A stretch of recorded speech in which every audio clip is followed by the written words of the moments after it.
Hi and hello mga kasangkay! Ito na naman po si Lexi and welcome ulit sa aking YouTube channel. So, may tanong lamang ako sa inyo mga kasangkay. Isa ka rin ba sa busy na tao o tinatamad lumabas para lang magbayad ng ating mga monthly bills? So, ngayon guys, may video ako o gumawa ako ng tutorial para at least makatulong sa inyo kung paano mapapadali ang ating pagbabayad sa ating mga monthly bills. Gamit lamang ang ating mga Gcash account ay magagawa nating magbayad ng ating mga monthly bills kahit nasa bahay lang tayo or kahit nasaan tayo. Hindi na po natin kailangan lumabas para lang magbayad ng ating mga monthly bills. Like for example, ng ating Meralco bill, internet bill, or mga kahit ano pang mga monthly bills natin. So guys, parang nakakatamad nga naman. Bukod sa malalagasan ka na ng pera kasi ibabayad mo, yung oras mo nga naman talaga, magsasayang ka ng oras lalo na doon sa mga malalayo yung lugar na mga bayad center o saan ka magbabayad. Medyo parang nakakatamad nga naman talaga. At na-experience ko yun sa sarili ko na talagang maski ako, di ba yung iba, halos maabutan na rin ako ng due date sa bayaran ko kasi para lagi nasa isip ko, ano ba yan, magbabayad lang naman ako, lalabas ako ng bahay. So, mas gusto natin na may iba tayong sadya. Bukod sa magbabayad tayo, may iba pa tayong sadya. So, ngayon guys, tapusin nyo ang video na to at stay tuned lang kayo guys para at least makatulong sa inyo para mapadali ang ating pagbabayad ng ating mga monthly bills. In 5, 4, 3, 2, and 1.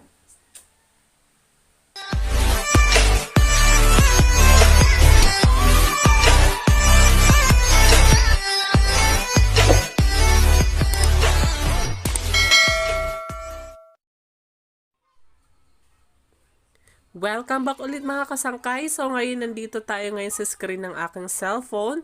So ang hahanapin natin ngayon ang ating Gcash apps. So ayan, nakita natin ating Gcash apps. Open po natin ito yung Gcash. Then enter your MPIN. So dapat yung MPIN mo ikaw lang po guys na nakakaalam.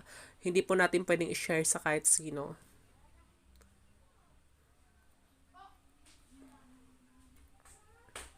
So, ayun, na-open ko na yung Gcash account ko.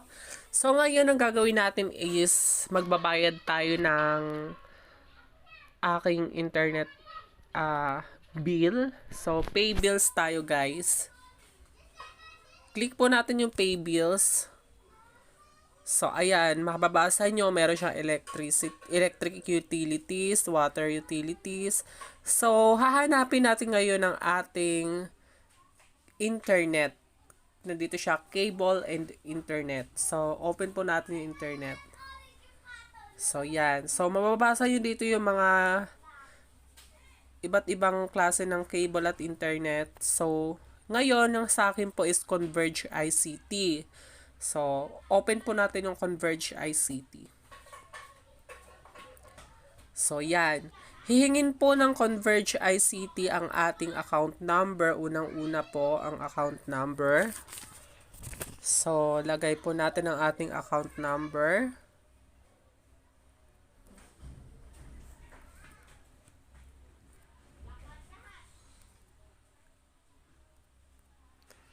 Then, pangalawa, ang ating account name.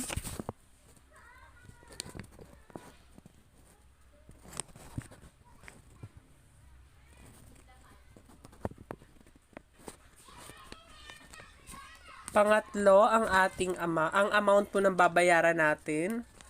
So, ang amount po ng binabayaran ko monthly is 1,625.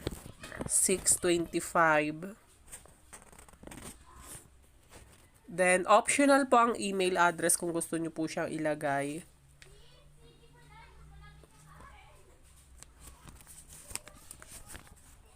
Then, next, once po na fill upan na po natin yung mga kailangan fill upan. Next.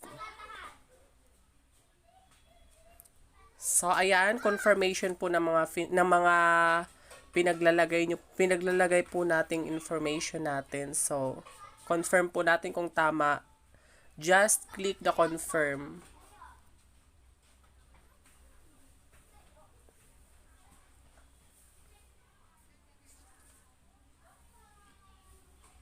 So, ayan guys, kung mapapansin nyo is processing po siya.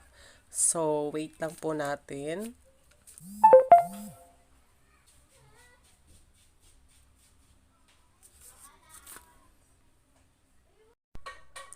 So, ngayon guys, kung mapapansin nyo is nabawasan yung ating balance. So, check natin sa inbox natin kung may confirmation na po si Gcash. So, andito po ang aking inbox. So, yan. 43 messages. So, ayan. Your transaction to Converge ICT amounting to 1,625 with the fee of 7 pesos has been processed and your payment will be posted within 24 hours. So, yan. 24 hours pa siya. Maghihintay tayo ng 24 hours para maging successful yung ating payment. So, yun na guys.